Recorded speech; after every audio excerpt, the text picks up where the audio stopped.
Haleluya, haleluya, puji Tuhan. Shalom semuanya yang diberkati Tuhan, Bapak Ibu, saudara-saudari yang terkasih dimanapun saudara berada. Apa kabar semuanya hari ini? Selamat Paskah buat kita semuanya saudaraku. Hari ini adalah hari yang spesial buat kita semuanya, amin saudara.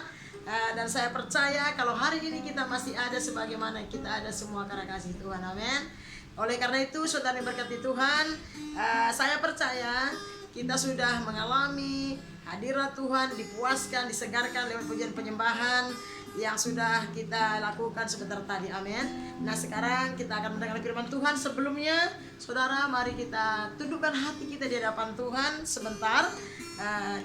Mari kita berdoa bersama-sama. Bapa kami yang ada di surga, yang kami sembah, kami percaya dan kami andalkan dalam Yesus Kristus Tuhan kami. Terima kasih Tuhan buat anugerah-Mu yang besar, kasih karunia-Mu yang melimpah atas hidup kami. Kami bersyukur Tuhan kalau tahun ini, hari ini kami masih bisa mengikuti perayaan Paskah, bersekutu, memuji, menyembah-Mu, bahkan mendengar firman-Mu. Bukan karena gagah perkasa kami Tuhan Yesus, tapi semua karena kemurahan Tuhan. Terima kasih Bapak, sebentar Tuhan kami mau mendengarkan kebenaran firman-Mu Tuhan. Kami butuh, kami cinta firman-Mu. Karena firman-Mu telah kami masih ada sampai hari ini. Berfirmanlah Tuhan Yesus lewat hamba-Mu apa yang hamba sudah persiapkan. Urapi umat-Mu dimanapun mereka berada yang mendengar firman Tuhan ini. Terlebih urapi hamba, berikan hamba hikmat, pengetahuan, pengurapan yang khusus daripada Tuhan. Dan biarlah firman Tuhan yang kami dengar hari ini Tuhan akan meneguhkan iman percaya kami, membangkitkan semangat gairah kami. Terima kasih Bapa di sorga, berfirmanlah kami siap diberkati oleh kebenaran firman-Mu. Terpuji, termulia nama Tuhan. Dalam nama Yesus Kristus, Tuhan dan Juru Selamat hidup kami sudah berdoa dan mengucap syukur. Sama-sama kita katakan amin, amin, amin. Haleluya. Sekali lagi selamat Paskah buat kita semua dimanapun saudara berada.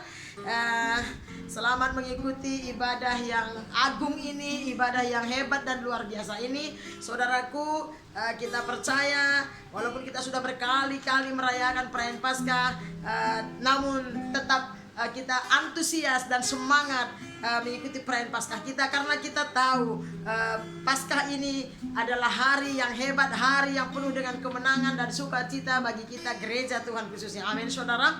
Oleh karena itu mari saudara, saudara siapkan Alkitab saudara. Dan sebelumnya saya akan memberikan beberapa statement. Saya percaya saudaraku semuanya, perkataan atau kalimat Paskah bukan lagi asing buat kita, amin. Nah, hari Paskah kita tahu semuanya adalah hari kebangkitan Tuhan kita Yesus Kristus yang sudah bangkit dari antara orang mati, amin. Dan saudara, Paskah juga berbicara soal kebangkitan Yesus, di mana kebangkitan Yesus itu membuktikan bahwa Yesus adalah Tuhan. Kebangkitan Yesus membuktikan bahwa Yesus itu adalah Tuhan, membuktikan bahwa Yesus itu adalah Allah yang berkuasa dari dulu, sekarang, sampai selama-lamanya, amin. Nah, kebangkitan Yesus juga berbicara soal kemenangan kita gereja Tuhan. Mungkin ada banyak nabi, ada banyak mungkin rasul, bahkan ada banyak pemimpin-pemimpin agama yang hebat saudara, seperti yang kita ketahui pada saat ini, bahkan dari dulu. Tetapi semuanya itu mati. Mau pemimpin-pemimpin agama yang hebat, mau nabi-nabi, mau rasul-rasul, semuanya mati. Dan mereka semuanya dikuburkan dan tidak dibangkitkan lagi. Beda.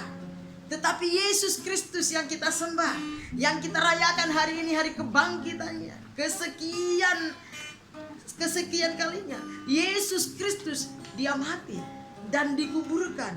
Dan pada hari ketiga Alkitab mencatat dia bangkit dari antara orang mati, bahkan dia akan naik ke surga, amin saudara. Puji Tuhan, haleluya. Oleh karena itu kita sangat bersyukur dan bangga punya Allah seperti Yesus, karena tidak ada Tuhan, tidak ada yang lain yang seperti Yesus. Sebab hanya Tuhanlah yang sanggup saudara bangkit dari antara orang mati. Kalau Yesus bukan Tuhan, dia akan sama seperti pemimpin-pemimpin agama yang lain. Kalau Yesus bukan Allah, bukan Tuhan yang pencipta, dia akan sama dengan nabi-nabi atau rasul-rasul yang lain yang mati dikuburkan dan dia udah mati dan tidak akan bangkit lagi. Tetapi Yesus Kristus yang kita sembah sebagai Tuhan dan Juru Selamat di hidup kita, yang kita percaya dalam hidup kita, dia bukan hanya mati, tapi dia bangkit dari antara orang mati. Bahkan Alkitab mencatat dia akan naik ke surga. Kenapa saudara? Karena Yesus adalah Tuhan. Kenapa? Karena Yesus adalah sang penguasa. Dia berkuasa di langit dan di bumi. Yesus berkuasa atas kematian dan kehidupan. Oleh karena itu dia bangkit dari antara orang mati. Puji Tuhan, kita bersyukur dan kita bangga. Amin saudara. Nah, apa buktinya Yesus bangkit? Mungkin ada orang yang bertanya, apa buktinya Yesus bangkit? Ada banyak buktinya di Alkitab bahwa Yesus bangkit. Dia bangkit dari antara orang mati. Mari kita melihat. Nomor satu, apa buktinya Yesus bangkit? Kuburannya kosong, kata Alkitab. Bahkan ada banyak yang sudah pergi ke Israel sana, atau dari dulu orang banyak menyaksikan bahwa kuburannya kosong sesuai dengan yang tertulis di dalam kitab suci. Mari kita buka kitab Lukas. Apa buktinya Yesus bangkit dari antara orang mati? Karena itu penting saudara. Karena mungkin masih ada orang-orang yang tidak percaya Yesus, ya namanya juga dia tidak percaya. Ataupun mungkin ada yang sudah percaya Yesus, tapi benarkah Yesus itu bangkit? Mari kita melihat Alkitab, ada banyak di Alkitab, tapi kita melihat beberapa saja. Lukas pasal yang ke-24. Yang bawa Alkitab boleh buka Alkitab saudara, yang tidak boleh dengarkan saja. Lukas pasal 24 ayat 1 sampai yang ke-7. Saya akan bacakan buat kita semua. Kebangkitan Yesus. Dan pada hari Sabat mereka beristirahat menurut hukum Taurat. Tetapi pagi-pagi benar pada hari pertama minggu itu, mereka pergi ke kubur membawa rempah-rempah yang telah disediakan mereka. Mereka mendapati batu sudah terguling dari kubur itu, dan setelah masuk mereka tidak menemukan mayat Tuhan Yesus. Sementara mereka berdiri termangu-mangu karena hal itu, tiba-tiba ada dua orang berdiri dekat mereka memakai pakaian yang berkilau-kilauan. Mereka sangat ketakutan dan menundukkan kepala, tetapi kedua orang itu berkata kepada mereka, "Mengapa kamu mencari Dia yang hidup di antara orang mati? Ia tidak ada di sini. Ia telah bangkit. Ingatlah apa yang dikatakannya kepada kamu ketika ia masih di Galilea, yaitu bahwa Anak Manusia harus diserahkan ke tangan orang-orang berdosa dan disalibkan dan akan bangkit pada hari yang ketiga." Haleluya. Membuktikan Yesus bangkit dari antara orang mati, kuburannya kosong. Dan murid-murid Maria Magdalena bersama dengan Maria ibu Yesus dan dengan teman-teman yang lain, waktu mereka datang pagi-pagi benar ke kubur Yesus, mereka bertemu dengan malaikat. Malaikat berkata kepada mereka bahwa, "Mengapa kamu mencari Dia yang hidup di antara orang mati? Ingatlah, bukankah Dia sudah memberitahukannya selagi ada di Galilea?" Amin saudara. Oleh karena itu betapa bersyukur dan bangganya kita menjadi pengikut Tuhan Yesus, menjadi orang-orang yang percaya kepada Yesus, karena Tuhan yang kita sembah, Dia bukan hanya mati untuk menebus dosa saya dan saudara. Dia bukan hanya mati untuk menyelamatkan jiwa kita. Dia bukan hanya mati untuk membebaskan kita dari kutuk dosa, kutuk sakit penyakit dan sebagainya. Tetapi Dia bangkit pada hari yang ketiga, membuktikan bahwa Yesus adalah Tuhan di atas segala Tuhan, Raja di atas segala raja. Amin saudara. Puji Tuhan. Yang kedua, apa yang membuktikan Yesus bangkit dari antara orang mati? Yesus tidak hanya bangkit dan menghilang begitu saja saudara, tapi Alkitab mencatat bahwa Yesus bangkit dari antara orang mati dan Dia menampakkan diri kepada murid-murid dan kepada banyak orang waktu itu. Mari kita lihat ayatnya saudara. Dia menampakkan diri. Markus pasal 16. Cepat-cepat saja kita melihat Markus pasal yang ke-16. Ada banyak ayatnya, tapi beberapa aja kita lihat. Markus pasal 16 ayat 9 saja dulu dikatakan di sini.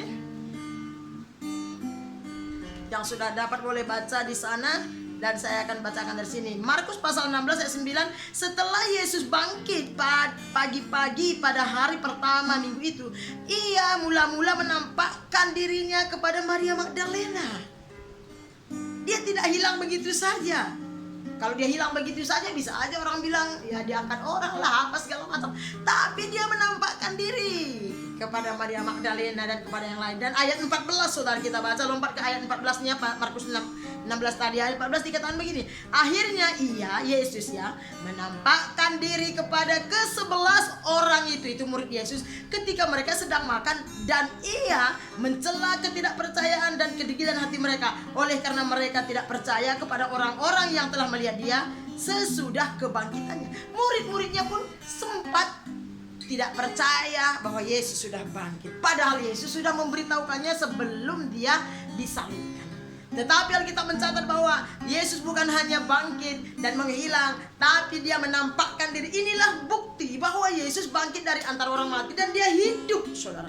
Nah, kita juga boleh membaca, mari kita melihat 1 Korintus pasal yang ke-15 membuktikan bahwa dia bangkit. 1 Korintus pasal yang ke-15 ayat yang ke-5 dan ke-6 saja. Saya bacakan buat kita semua. 1 Korintus 15 ayat 5 dan 6 dikatakan begini, bahwa ia telah menampakkan diri kepada Kefas dan kemudian kepada ke-12 muridnya. Sesudah itu ia menampakkan diri kepada lebih dari 500 saudara sekaligus. Kebanyakannya dari mereka masih hidup sampai sekarang, waktu itu ya maksudnya. Tetapi beberapa di antaranya telah meninggal, kata Alkitab.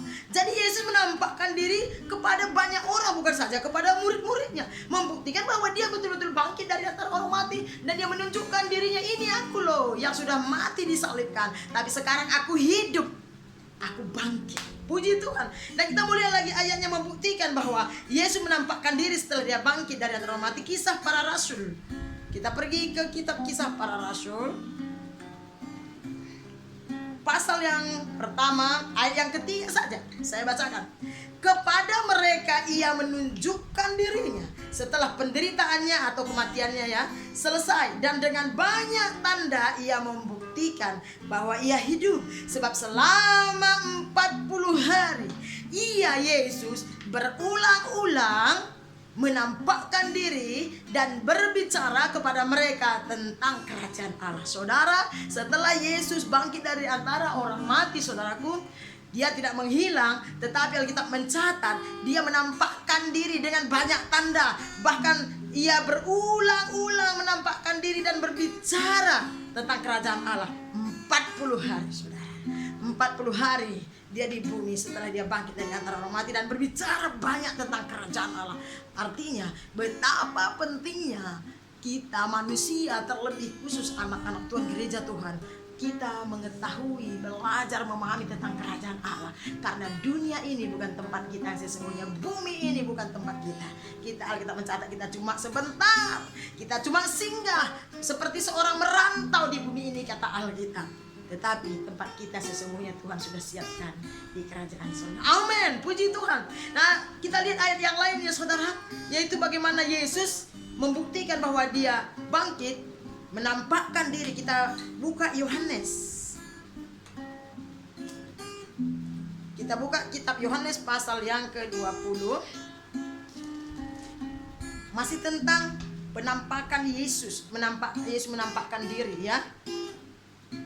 Ini sebagai ayat-ayat rekomendasinya saja. Mari kita melihat Yohanes 20. Mulai dari ayat 11 sampai ayat yang ke-18. Saya bacakan buat kita semua ya, saudara. Membuktikan bahwa Yesus bangkit dari antara orang mati dan tidak menghilang, tetapi dia menampakkan diri kepada murid-murid, kepada banyak orang. Perhatikan, Yesus menampakkan diri kepada Maria Magdalena. Sekali lagi di kitab Injil Yohanes dikatakan, tetapi Maria berdiri dekat kubur itu dan menangis, karena dia memang yang pertama ya. Sambil menangis ia menjenguk ke dalam kubur itu. Dikatakan, dan tampaklah olehnya 2 orang malaikat berpakaian putih, yang seorang duduk di sebelah kepala dan yang lain di sebelah kiri di tempat di mana Yesus terbaring. Kata malaikat itu kepadanya, "Ibu, mengapa engkau menangis?" Jawab Maria kepada mereka, "Tuhanku telah diambil orang dan aku tidak tahu di mana ia diletakkan."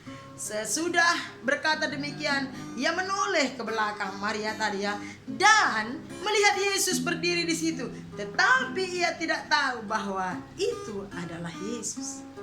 Perhatikan saudara, Maria begitu sedih, begitu kehilangan, karena Tuhannya yang telah menyelamatkan dia, yang telah memerdekakan, membebaskan dia selama ini, mati.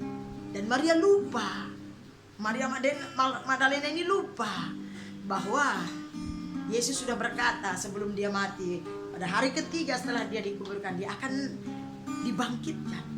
Dan karena begitu sedihnya Maria Magdalena ini, sampai-sampai waktu Yesus berbicara, waktu Yesus ada di sampingnya pun, dia tidak bisa kenal, saudara. Sesudah berkata demikian, ia menoleh ke belakang, kata firman Tuhan, dan melihat Yesus berdiri di situ, tetapi ia tidak tahu bahwa itu adalah Yesus. Hatinya begitu galau, dia merasa kehilangan karena kematian Yesus. Dia berpikir bahwa Tuhannya sudah mati dan sudah selesai. Dia lupa, saudara. Tapi mari kita lihat, kata Yesus kepadanya, "Ibu, mengapa engkau menangis? Siapakah yang kau cari?" Saya suka kalimat ini, saudara. Hampir setiap tahun saya sampaikan ini di pemberitaan Paskah. Kata Yesus kepada, "Ibu, mengapa engkau menangis? Siapakah yang kau cari?" Maria menyangka orang itu adalah penunggu taman, lalu berkata kepadanya, "Tuhan, jikalau Tuhan yang mengambil dia, katakanlah kepada aku di mana Tuhan meletakkan dia supaya aku dapat mengambilnya." Dia belum mengenalinya, dia belum cam, saudara. Ayat 16, kata Yesus kepadanya, "Maria." Saya yakin ini panggilan seorang guru terhadap murid. Makanya Maria langsung ngeh. Saya ulangi, kata Yesus kepadanya, "Maria." Saya percaya Yesus gak bilang Maria, bukan gitu. Saya yakin Yesus berkata ini, "Maria." Maria berpaling dan berkata kepadanya dengan bahasa Ibrani, "Rabuni." Waktu Yesus berkata Maria, Maria berkata, "Guru." Dengan panggilan seorang guru, Maria bisa mengerti. Dia terbuka matanya, dia teringat bahwa itu Yesus, saudara. Saya mau kita share sedikit tentang pernyataan Yesus kepada Maria. Ayat 15 dikatakan tadi, kata Yesus kepada, "Ibu, mengapa engkau menangis? Siapakah yang engkau cari?"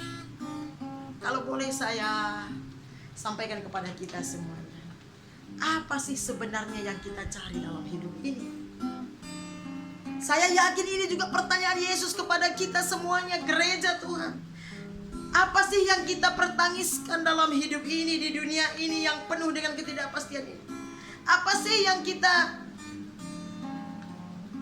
cari? Apa sebenarnya yang paling kita butuhkan? Saya yakin Yesus juga berkata kepada saya dan saudara, apa yang sebenarnya kita cari dalam hidup ini? Siapa yang kita cari? Maria yang begitu mengasihi, mencintai Yesus, karena dia sudah menerima keselamatan, dia sudah menerima kelepasan dari Yesus, sampai dia tidak mengenal Yesus waktu Yesus menjumpai dia. Jangan sempat, saudara, karena persoalan, karena pergumulan, entah karena apapun, Tuhan bicara kepada kita lewat khotbah, lewat pujian penyembahan, lewat baca firman, kita tidak bisa lagi mendengar. Seperti Maria Magdalena ini, seakan-akan dia sangat mengasihi Tuhan, tetapi dia lupa janji Tuhan. Apa yang membuat Maria ini begitu gundah gulana? Tidak salah dan sah-sah saja dan sangat bagus. Dia merasa sedih karena dia kehilangan gurunya. Dia kehilangan seorang figur buat dia, saudara. Seorang teladan buat dia, seorang penyelamat buat dia. Dia sedih, tapi dia terlalu sedih. Dia terlalu terbawa arus dalam persoalan itu, sampai-sampai Maria lupa perkataan Tuhan. Bagaimana dengan kita? Jangan-jangan kita mungkin ke gereja, kita mungkin orang Kristen, kita mungkin berkata kita percaya kepada Tuhan, tapi kita lupa janji Tuhan, kita lupa firman Allah, kita lupa perkataan-perkataan Tuhan, sehingga kita tidak bisa lagi mendengar suara Tuhan lewat apapun. Amin, saudara. Jangan sempat. Dan firman Tuhan berkata kepada kita di Paskah yang mulia ini, apa sih sebenarnya yang kita cari dalam hidup ini? Uang? Tidak salah. Kita perlu uang selagi kita hidup di muka bumi ini. Orang dunia yang tidak percaya Yesus pun mencari uang. Apa yang kita cari? Nama, pangkat, harta benda, ketenaran. Saudara, Yesus berkata, apa sebenarnya yang kau cari? Kalau boleh saya katakan, Yesus mungkin berkata begini, ini aku, apa yang kau cari? Artinya kalau kita temukan Yesus dalam hidup kita, kalau kita sadar bahwa Tuhan ada dalam hidup kita, saya percaya kita tidak akan terlalu sedih dengan situasi dan kondisi hidup kita. Amin. Bukankah Yesus adalah segala-galanya bagi saya dan saudara? Seperti yang kita angkat pujian selalu, Kaulah segalanya.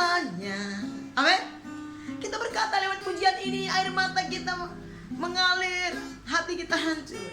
Di dalam hidupku, di dalam gereja mungkin kita nyanyi, atau secara pribadi mungkin kita nyanyi lagu ini. Kerajaanmu, kebenaranmu itu bagianku. Puji Tuhan. Di malam hari ini, pagi hari ini, buat saudara yang beribadah pagi atau malam hari ini, perhatikan baik-baik. Mari kita cek diri kita. Apa sebenarnya yang kita cari? Saya mau beritahu saudara, apapun yang kita cari, tetapi kalau Kristus jauh dari hidup kita, kalau hadirat Tuhan jauh dari hidup kita, maka semua yang kita cari itu akan menjadi hampa. Biarlah kita mencari Yesus, mencari kebenaran Tuhan, mencari kerajaan Allah. Dan Alkitab berkata, Matius 6:33, cari dahulu kerajaan Allah dan kebenarannya, maka semuanya ditambahkan. Yang ditambahkan itu bukan yang kita inginkan, tapi yang kita perlukan untuk menopang kehidupan kita di muka bumi ini, sehingga kita bisa tetap menjadi berkat, menjadi teladan, menjadi saksi Kristus yang hidup dimanapun kita berada. Saudara yang diberkati Tuhan, di Paskah yang agung dan mulia ini, pastikan yang kita cari bukan yang bertentangan dengan Tuhan, tetapi mari pastikan terus yang kita cari itu adalah kehendak Tuhan. Pastikan kita mencari perkenanan Tuhan di hari-hari yang terakhir ini, saudaraku. Kalau kita sebagai anak Tuhan mengaku Yesus Tuhan kita, jangan sempat kita mencari segala-galanya dan mendapatkannya mungkin segala-galanya, tetapi kita kehilangan yang sesungguhnya. Buat saya dan saudara sebagai gereja Tuhan, harta yang termahal buat kita bukan apa yang ada di dunia ini, walaupun kita perlu apa yang ada di bumi ini untuk mengerjakan pelayanan pekerjaan Tuhan, untuk kita bisa menjadi berkat, menjadi saksi Kristus, untuk kita bisa setia melakukan pelayanan pekerjaan Tuhan. Kita perlu uang, kita perlu harta benda, tetapi lebih daripada itu, saya yakin dan percaya kita jauh lebih membutuhkan Yesus. Kita jauh lebih membutuhkan hadirat Tuhan dalam hidup kita dibanding daripada segala sesuatu. Tuhan tidak pernah berjanji kalau kita mengutamakan Tuhan, mendahulukan Tuhan, atau menomorsatukan Tuhan, yang lain kita tidak dapat. Justru Tuhan berjanji kalau kita mencari dahulu kerajaan Allah, kebenaran Tuhan, kalau kita terlebih dahulu mencari perkenanan Tuhan, kehendak Tuhan, saudara, semuanya Tuhan akan tambahkan. Amin. Puji Tuhan. Pastikan yang kita cari adalah yang dikehendaki Tuhan. Jangan terpengaruh dan jangan terbawa arus. Semua kita harus bekerja, harus berusaha dan berkarya. Tetapi ingat, jangan biarkan semuanya itu, pekerjaan boleh, usaha bisnis semuanya boleh, studi boleh, saudara. Tetapi jangan ada apapun yang membuat kita berhenti mencari Tuhan. Jangan biarkan apapun yang membuat kita stop mencari Tuhan. Amin. Puji Tuhan, saudara.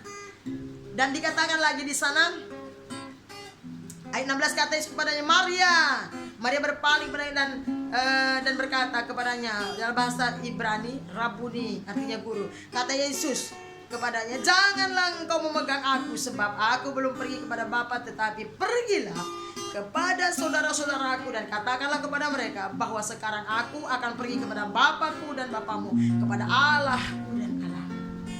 Yesus sebenarnya berbicara begini, jangan cuma kau bersedih, jangan larut dalam kesedihan, tetapi pergi, beritakan, aku akan pergi, tapi beritakan bahwa aku sudah bangkit, aku hidup. Firman Tuhan hari ini saya percaya demikian juga kepada kita. Jangan cuma kita menjadi orang percaya Yesus, tetapi kita tidak melakukan apa-apa. Yesus berkata kepada Maria, pergi. Jangan di sini aja menangis.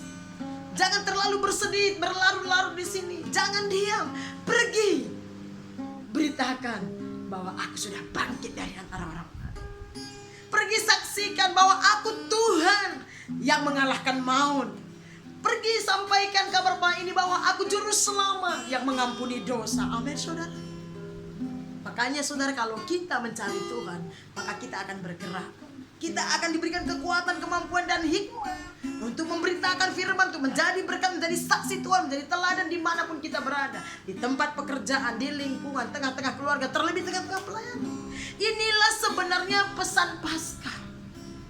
Bukan hanya duduk diam dan menangis, bukan hanya bersedih, tetapi lihat Yesus sudah bangkit dan Dia mau kita memberitakannya kepada sebanyak-banyaknya orang bahwa Yesus Tuhan yang kita sembah dan percaya, yang kita akui Dia sudah mati dan sudah bangkit dari antara orang mati. Kita harus beritakan kepada sebanyak-banyaknya orang, ke sekeliling teman-teman kita. Kita harus sampaikan bahwa Yesus sudah mati dan Dia bangkit dan mengalahkan maut dan dosa.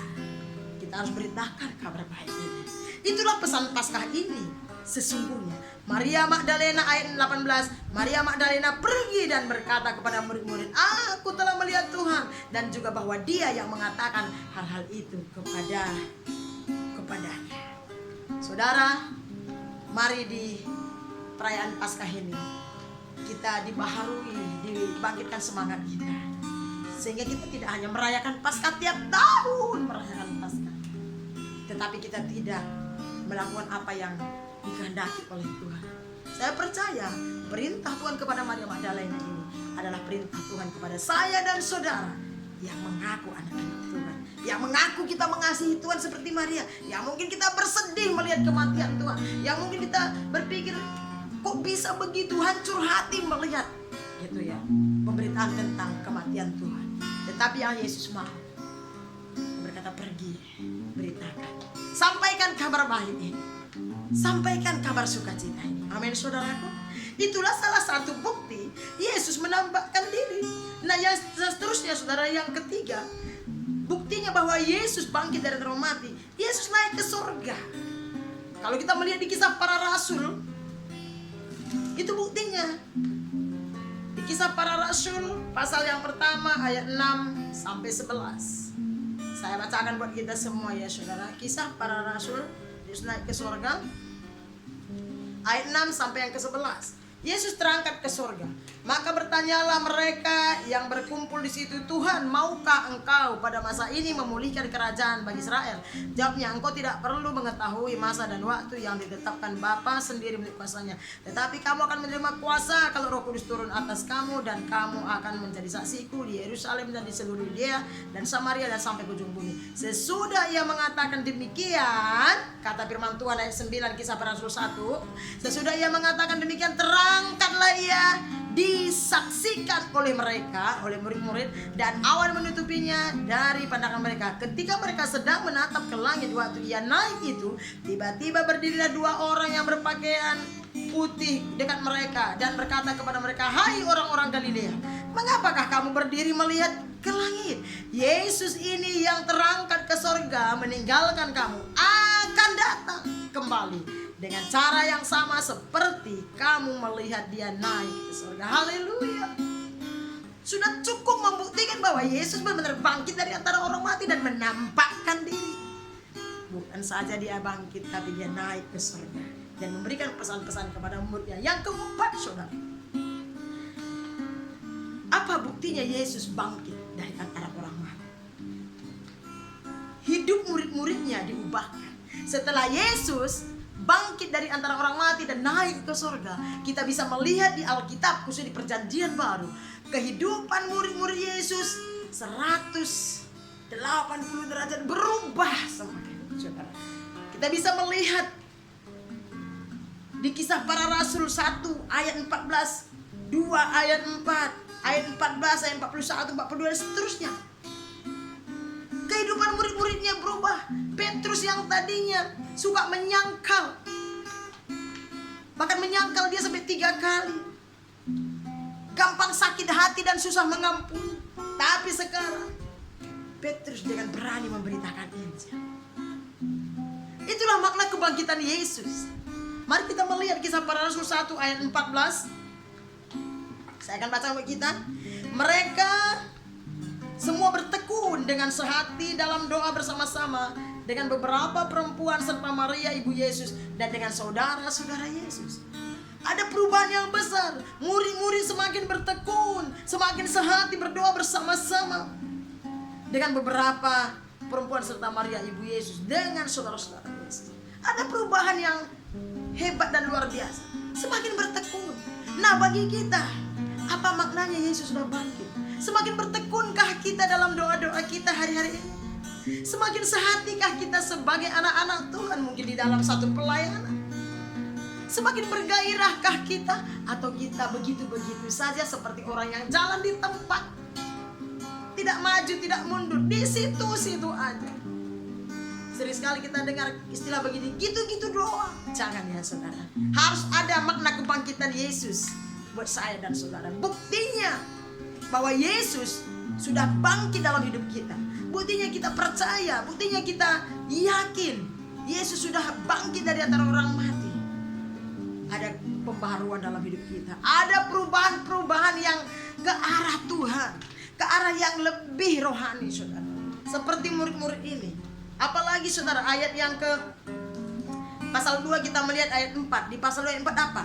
Satu ayat saja. Maka penuhlah mereka dengan Roh Kudus. Lalu mereka mulai berkata-kata dalam bahasa-bahasa lain seperti yang dikatakan oleh Roh itu kepada mereka untuk mengatakannya. Kebangkitan Yesus mendatangkan pencurahan Roh Kudus. Itu janji Bapa. Kalau kita melihat di kitab Lukas, di kitab para rasul, itu janji Yesus. Janji Bapa kepada Yesus dan Yesus berjanji kepada murid-muridnya. Bagaimana dengan kita? Adakah kita hari-hari ini masih dipenuhi oleh Roh Kudus atau dipenuhi oleh roh yang lain? Karena kalau kita dipenuhi oleh Roh Allah, sudahlah tentu dan pasti kesukaan kita adalah kesukaan Allah. Apa yang disukai Allah, apa yang disukai Tuhan, itu yang kita sukai. Apa yang dipikirkan Tuhan, itu yang kita pikirkan, walaupun belum 100% saudara. Mereka penuh Roh Kudus. Saudara ini berkati oleh Tuhan dimanapun saudara berada. Jangan sempat situasi kondisi dunia ini, pengaruh-pengaruh dunia ini, pengaruh-pengaruh ilah-ilah zaman ini, pengaruh-pengaruh sistem dunia yang kelihatannya wah, membuat kita kehilangan kepenuhan Roh Allah. Apa maksudnya tidak lagi dipenuhi Roh Kudus? Mungkin Roh Kudus masih ada dalam diri kita, tapi kita tidak lagi bisa merasakannya. Mungkin kita masih percaya Yesus, KTP kita Kristen, mungkin kita menuliskan firman Tuhan di status-status kita, tetapi kita tidak lagi mengalami Tuhan. Kita tidak lagi mengalami kepenuhan Roh Kudus. Tidak ada lagi semangat menyembah Tuhan. Kita nyanyi seada-adanya saja, asal-asalan dan tidak menikmati apa-apa. Kita tidak ada lagi gairah untuk firman Allah. Tidak ada lagi semangat untuk membuka Alkitab. Kita mungkin sudah merasa gereja atau tidak gereja itu sama aja. Saya mau beritahu, ciri-ciri gereja, ciri-ciri orang Kristen, ciri-ciri anak-anak Tuhan sudah jauh dari hadirat Tuhan. Tidak ada lagi semangat. Membuka Alkitab itu berat. Dengar khotbah itu sepertinya biasa-biasa aja. Tidak ada sesuatu yang istimewa di sana. Ibadah itu sepertinya ya kalau sempat ibadah, kalau enggak usah. Saudara, kalau saudara pernah mengecap hadirat Tuhan, siapapun saudara yang mendengar firman Tuhan ini, kalau saudara pernah merasakan yang namanya cinta mula-mula, kasih mula-mula kepada Tuhan, dan kalau hari ini saudara sudah tidak lagi antusias, tidak lagi ada semangat datang sama Tuhan, tidak lagi mampu bersekutu dengan Tuhan di pagi hari, di malam hari tidak lagi ada gairah membaca firman Tuhan, apalagi melayani Tuhan, saya tidak terlalu menghakimi. Mari bertobat. Amin. Tuhan kita bahas. Sebelum Tuhan datang menjemput kita, mari kembali kepada Tuhan seperti firman Allah berkata, marilah kepadaku semua yang letih lesu dan berbeban berat, maka aku akan memberikan kepadamu kelegaan. Yesus berkata, selagi ada waktu saudara. Karena seperti yang saya sampaikan tadi, kita cuma sementara 70 tahun, 80, walau 90 tahun kita di muka bumi ini. Setelah itu kita kembali. Biarlah di perayaan Paskah yang agung dan mulia ini membangkitkan gairah saudara, membangkitkan gairah kita untuk bersekutu dengan Tuhan, mencari Tuhan. Walaupun COVID masih ada di mana-mana, kita terus semangat. Minimal kita bersemangat mengerjakan ibadah-ibadah kita. Kita semangat memuji menyembah Tuhan secara pribadi. Kita masih bergairah membaca firman Tuhan. Jangan sempat kita, saudara sudah beribadah tapi sama waktu kita beribadah dengan tidak, saudara ada sesuatu yang tidak beres. Jangan sempat Alkitab ini bukan lagi menjadi tulisan, bukan lagi menjadi buku yang memberkati buat kita. Sehingga waktu kita membacanya kita nggak tahu yang mana yang enak dibaca dari Kejadian sampai Wahyu. Jangan sempat waktu kita mengangkat lagu puji-pujian kita merasa hampa. Bahkan kita lebih merasakan hadirat lagu-lagu dunia. Kalau kita menyanyikan lagu dunia, mendengar lagu dunia kita happy. Tapi waktu menyanyikan lagu-lagu gereja kita sudah merasa asing. Ada sesuatu yang salah. Orang Batak bilang something wrong. Amin saudara. Saya berharap tidak ada di antara saudara. Ya, ada perubahan kepada murid-murid. Buktinya Yesus bangkit. Mereka percaya. Mereka penuh Roh Kudus. Lalu mereka mulai berkata-kata. Berkata-kata apa? Bahasa-bahasa lain. Seperti yang dikatakan pada roh itu. Orang yang penuh Roh Kudus pasti rohnya menyala-nyala. Orang yang penuh Roh Kudus pasti suka menyembah Tuhan. Orang yang dipenuhi oleh Roh Kudus mengalami kuasa kebangkitan Tuhan, dia pasti bergairah beribadah, bergairah merenungkan membaca firman Tuhan, bergairah cerita tentang Injil, tentang Yesus, tentang ibadah, tentang pelayanan. Amin. Haleluya. Dan seterusnya saudara, hidup murid-murid Yesus diubahkan. Kita melihat ayat 41, masih pasal yang kedua. Cara hidup jemaat yang pertama, perhatikan. Ini setelah kebangkitan Yesus, setelah Yesus naik ke surga, ya. Apa yang terjadi pada murid-murid? Murid-murid mulai memberitakan firman Tuhan, khususnya Petrus. Dia berkhotbah, maka bangkitlah Petrus dan berdiri dan bla bla bla. Petrus yang tadinya penakut dia sampai dia menyangkal Tuhan. Setelah Yesus bangkit, naik ke surga, dipenuhi Roh Kudus, dia berani bersaksi. Dia antusias, dia bergairah memberitakan Injil. Sehingga hasilnya ayat 41 dikatakan orang-orang yang menerima perkataannya itu memberi diri dibaptis. Dan pada hari itu jumlah mereka bertambah kira-kira 3.000. Mereka bertekun dalam mengajar, dalam pengajaran rasul-rasul dan dalam persekutuan, dan mereka selalu berkumpul untuk memecahkan roti dan berdoa. Mereka selalu berkumpul untuk memecahkan roti dan berdoa. Orang kalau mengalami kuasa kebangkitan Tuhan, saudara, mereka suka berkumpul memecahkan roti. Itu ciri-ciri gereja yang sejati. Ciri-ciri gereja yang hidup. Ciri-ciri gereja yang berjalan bersama Tuhan. Ciri-ciri gereja yang Tuhan hadir di tengah-tengah mereka. Ciri-ciri anak-anak Tuhan yang Tuhan hadir dalam hidup mereka. Mereka suka bertekun dalam pengajaran rasul-rasul, suka mendengar pengajaran firman, suka beribadah, suka bersekutu dengan Tuhan, selalu berkumpul untuk memecahkan roti dan berdoa, selalu berfellowship sesama saudara seiman, selalu berdoa bersama-sama, tekun. Itu ciri-ciri anak-anak Tuhan yang dihadiri Tuhan. Itu ciri-ciri gereja Tuhan yang Tuhan hadir di tengah-tengahnya. Amin saudara. Amin. Saya percaya saudara orangnya. Yang terakhir saudara, murid-murid bergairah memberitakan Injil dan melakukan banyak mujizat. Itulah makna kebangkitan Yesus.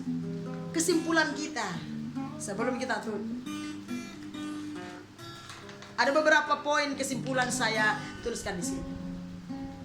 Paskah mengingatkan dan mengajarkan kita bahwa Yesus Kristus yang kita sembah adalah Tuhan dan Juru Selamat, Sang Penebus dosa. Camkan itu dalam hati kita. Karena tanpa keyakinan yang sungguh dalam diri kita masing-masing bahwa Yesus Kristus adalah Tuhan Sang Juru Selamat penebus dosa kita, saudara, maka saya yakin kita akan ogah-ogahan ikut Tuhan. Kita akan cuek-cuek, kita ke ibadah kita akan rutinitas. Tidak ada sebuah gairah. Kalau kita melihat kitab Wahyu, Yesus berbicara sangat pedas sekali. Kalau engkau dingin-dingin, kalau engkau panas-panas, kalau engkau suam-suam, dimuntahkan. Kalau ikut Tuhan artinya begini, saya pahami. Kalau ikut Tuhan jadi orang Kristen, ikut Tuhanlah sungguh-sungguh. Kalau ikut dunia, ya sudah pastilah hilang dari hadapan Tuhan. Tapi saya berdoa, saudara yang mendengar firman Tuhan ini ikut Tuhan sungguh-sungguh. Amin, saudara. Nah, itu kesimpulan nomor 1. Nomor 2, Paskah mengingatkan kita adanya pengharapan di dalam Yesus. Mengingatkan kita adanya jaminan kehidupan kekal di dalam Yesus. Amin. Kalau kita berpaskah, kalau kita ingat Paskah, ada jaminan kehidupan kekal di dalam Yesus bagi orang yang percaya. Yang ketiga, Paskah mengingatkan kita bahwa maut dan kutuk-kutuk dosa sudah dikalahkan di atas kayu salib. Amin, saudara. Sehingga kita hidup sebagai orang-orang yang berkemenangan. Bersama Yesus kita lebih daripada pemenang. Yang kelima, saudara, kesimpulan kita, Paskah mengingatkan saya dan saudara sebagai gereja Tuhan, mengingatkan kita bahwa mujizat dan keajaiban-keajaiban yang dulu pernah terjadi itu masih akan terjadi kepada saya dan saudara. Amin. Yang keenam, Paskah mengingatkan kita bahwa tidak ada apapun yang mustahil bagi orang percaya. Tidak ada yang tidak mungkin bagi saya dan saudara yang percaya kepada Tuhan. Sebagaimana mujizat itu terjadi kepada Yesus. Kalau menurut dunia, kalau sudah mati nggak bisa bangkit, tapi Yesus bangkit dari antara orang mati. Amin. Yang terakhir, Paskah mengingatkan kita adanya pembaharuan dalam kehidupan kita dari hari ke hari sebagai gereja Tuhan. Paskah mengajarkan kita bahwa akan adanya perubahan hidup ke arah Tuhan, ke arah yang lebih rohani bagi orang-orang yang percaya kepada Yesus seperti murid-murid. Itulah kesimpulan Paskah yang bisa saya sampaikan hari ini. Mari saudara yang diberkati Tuhan, kiranya perayaan Paskah tahun 2021, perayaan Paskah di musim pandemi ini tidak membuat kita lemah. Walaupun kita tidak bebas beribadah, tetapi biarlah Paskah tahun ini, Paskah di musim pandemi ini justru membuat kita semakin antusias, semakin bergairah mengiring Tuhan, semakin percaya, semakin bersandar kepada Tuhan, semakin berubah hidup kita ke arah Tuhan. Artinya kita semakin serupa segambar dengan Tuhan Yesus Kristus. Amin, saudara. Haleluya. Demikian saja firman Tuhan yang boleh saya sampaikan hari ini. Saya berdoa, dimanapun saudara berada yang mendengar firman Tuhan ini, kiranya Roh Kudus memenuhi saudara lewat perayaan ibadah Paskah hari ini. Roh Kudus mulai memenuhi saudara. Doa saya, Roh Kudus memenuhi, memperlengkapi saudara. Roh Kudus membangkitkan semangat gairah saudara. Roh Kudus membebaskan, melepaskan, menyembuhkan saudara dimanapun saudara berada. Sehingga di hari-hari yang akan datang, kehidupan kita semuanya semakin bergairah, semakin antusias, semakin semangat, semakin setia kita bersama melayani Tuhan. Amin, saudara. Mari saudara yang diberkati Tuhan, sebelum kita tutup, hari ini kita akan perjamuan kudus. Mari persiapkan hati saudara dan persiapkan roti dan anggur yang ada di hadapan saudara. Haleluya. Biarlah perjamuan kudus hari ini membaharui kita, menyemangati kita. Kita mengenang kematian Tuhan 2000 tahun yang lalu, yang semalam kita sudah, Jumat semalam kita sudah melakukan ibadah Jumat. Saudara yang diberkati Tuhan, sambil saudara mempersiapkan roti dan anggur di tangan saudara, mari berikan waktu 1 menit bersekutu dengan Tuhan. Karena firman Tuhan berkata, Tuhan ada di tengah-tengah umatnya. Mari renungkan kebenaran firman Tuhan yang simple yang kita dengarkan tadi. Renungkan sebentar.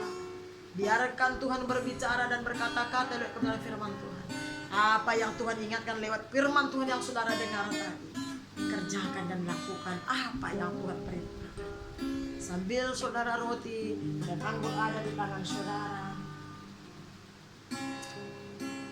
Dan jika Tuhan ingatkan ada dosa dalam hidup kita, apapun itu, jangan takut, jangan segan-segan. Minta pengampunan Tuhan sebelum kita makan dan minum perjamuan kudus Tuhan ini. Haleluya. Bapa di sorga, pilih hati kami dan hidup kami, sebab tidak ada yang dapat kami sembunyikan di hadapan-Mu. Hamba-Mu terbatas memberikan firman, tapi Roh-Mu tidak terbatas. Tuhan, selidiki hati kami. Ampuni kami Tuhan Yesus atas semua pelanggaran kami, kelalaian kami, keterbatasan, kebodohan kami, keduniaan manusia lama kami, kemalasan kami, ketidaktekgunan kami, ketidaksetiaan kami, mungkin kebohongan-kebohongan kami. Mungkin kami sudah banyak terpengaruh dengan sistem dunia ini. Mungkin kami sudah terlalu banyak waktu menghabiskan waktu kami dengan hal-hal yang tidak berguna, yang tidak penting, sehingga kami tidak ada waktu dengan Engkau. Namun hari ini Tuhan, kami bersyukur di perayaan Paskah yang agung dan mulia ini, di mana kami mengingat kembali kematian dan kebangkitan. Ampuni kami, baharui kami, mampukan kami mohon ampun. Basuh kami dengan kuasa darah-Mu Yesus, sebab kami percaya kuasa dalam darah dan nama Yesus. Dan kami terima pengampunan-Mu dengan sempurna sesuai janji firman-Mu 1 Yohanes 1 ayat 9 berkata, jikalau kami mengakui dosa kami di depan-Mu, maka Kau Allah yang setia menghapus segala kejahatan kami. Terima kasih Bapa. Terima kasih Tuhan Yesus. Sambil kita mempersiapkan roti dan anggur dan hati kita, mari kita angkat satu pujian. Dengan darah-Mu Kau tebus dosaku. Dengan darah-Mu Kau tebus dosaku, dengan nyawa-Mu Kau bayar hidupku. Kini aku sepenuhnya milik-Mu, akulah anak-Mu. Dengan darah-Mu, dengan darah-Mu Kau tebus dosaku, dengan nyawa-Mu Kau bayar hidupku. Kini aku sepenuhnya milik-Mu, akulah anak-Mu. Yesus, Yesus, Yesus, ku berseru. Yesus, Yesus, ku panggil nama-Mu. Pengabdianku hanya padamu. Yesus, Yesus, Engkaulah Bapa-Ku. Yesus, Yesus, Yesus, Yesus, ku berseru. Yesus, Yesus, ku panggil nama-Mu. Pengabdianku hanya padamu. Yesus, Yesus, Engkaulah Bapa-Ku. Pengabdianku hanya padamu. Yesus, Yesus, Engkaulah Bapa-Ku. Pengabdianku hanya padamu. Yesus, Yesus, Engkaulah Bapa-Ku. Terima kasih Tuhan, Engkau Bapa kami. Kami bersyukur buat penebusan-Mu, pengampunan. Engkau rela mati di atas kayu salib, penebus dosa kami, supaya kami yang seharusnya mati dan binasa menerima kehidupan kekal di dalam Engkau. Tidak ada yang lebih baik dari Engkau. Kami perlu Tuhan. Kami butuh Tuhan lebih daripada segala sesuatu. Kami tahu tidak ada yang pasti di muka bumi ini, tapi Yesus Engkau pasti dulu, sekarang, sampai selama-lamanya. Terlebih kami bersyukur buat pengorbanan-Mu Tuhan Yesus. Dan hari ini Engkau melihat dari surga, di tangan kami ada roti dan anggur yang kami terima sebagai tubuh dan darah-Mu Yesus, yang sudah Engkau korbankan 2000 tahun yang lalu di atas kayu salib, untuk menyelamatkan kami yang percaya kepada-Mu, untuk membebaskan, menyembuhkan, memerdekakan kami, untuk menebus dosa kami dan membawa kami ke dalam terang-Mu yang ajaib. Bapa di surga, kami bersyukur, kami bangga, kami ada di dalam-Mu saat ini. Terima kasih Tuhan. Saudara yang diberkati Tuhan, mari angkat roti yang ada di tangan saudara dengan penuh hormat dan penuh ucapan syukur, dengan mata yang tertuju kepada Tuhan. Kita dengarkan firman Tuhan sebelum kita makan yang terambil dari 1 Korintus pasal yang ke-11 ayat 23 dan seterusnya. Demikianlah firman Tuhan. Sebab apa yang telah aku teruskan kepadamu telah aku terima dari Tuhan, yaitu bahwa Tuhan Yesus pada malam waktu ia diserahkan mengambil roti, dan sesudah itu ia mengucap syukur atasnya, ia memecah-mecahkannya dan berkata, inilah tubuhku yang diserahkan bagi kamu, perbuatlah ini menjadi peringatan akan aku. Terima kasih Tuhan buat tubuh yang sudah Kau pecah-pecahkan. Terima kasih Bapa. Ini roti yang kami terima sebagai tubuh. Kuduskan, berkati dengan kuasa firman, sehingga setiap kami yang mengambilnya, menerimanya dengan iman percaya kami dengan penuh ucapan syukur, menerima apa yang Tuhan janjikan dalam hati. Kami menerima kesehatan, kekuatan seperti tubuh Kristus. Kami menerima kelepasan dan kemerdekaan di dalam Yesus. Berkati kudus roti ini. Kami terima di dalam nama Tuhan Yesus Kristus. Mari sama-sama yang percaya, sama-sama kita makan dalam nama Yesus.